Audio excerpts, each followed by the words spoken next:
இத பத்தி சொல்லணும்னா கர்நாடகத்துல வந்து குடிக்கிறதுக்கே தண்ணி இங்க கஷ்டங்கள் இருக்குது. ஆனா இந்த ஒரு சூழ்நிலை எங்க சீஃப் மினிஸ்டர் வந்து தர இயலவில்லைன்னு தான் சொல்லியிருக்காரு ஒழிய தரமாட்டேன்னு சொல்லல. தரமாட்டேன்னு சொல்ல முடியாது.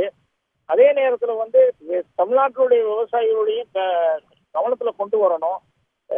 அங்க உள்ள சூழ்நிலைகள் தண்ணீர் மழை இல்லாதனால அங்க ரொம்ப நிறைய இடத்துல வறட்சிகள் இருக்கு. அங்க கர்நாடகத்துல மண்டியால வந்து நிறைய இடத்துல குடிக்கிற தண்ணியே கிடைக்க மாட்டேங்குது. போர்வெல் போட்டா கூட கிடைக்கிறது இல்லைன்றதுல ரொம்ப இதா இருக்காங்க. ரெண்டாவது அங்க வந்து தண்ணி இல்லாதனாலதான் அந்த பிரச்சனைங்க.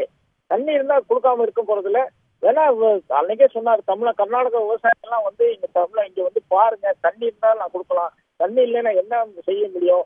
அதனால தமிழ்நாட்டு விவசாயிகளும் கர்நாடக விவசாயிகளும் 2 பேரும் சேர்ந்து உட்கார்ந்து பேசி இந்த ஒரு தீர்மானம் பண்ணோம். ரெண்டாவது வந்து இதை வந்து பெருசா இதை வந்து இஷ்யூவா எடுக்கக்கூடாது, அரசியல் பண்ணக்கூடாது.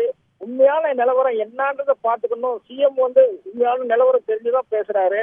அங்க தரவு இயலவில்லைன்ற போது ஒன்றும் செய்ய முடியாதுங்க மேடம். திரு பிரகாசம், கடந்த ஜூலை மாதம் கர்நாடக அணைகளில் இருந்து இருந்த உபரி நீரை கர்நாடகம் தமிழகத்திற்கு திறந்துவிட்டது. அப்போது கர்நாடக விவசாயிகளும் வந்து போராட்டம் நடத்தினார்கள். இந்த காவிரி நீர்த்திருப்பு விவகாரத்தை பொறுத்த வரைக்கும் கர்நாடக மக்களின் மனநிலை தற்போது எப்படி இருக்கிறது?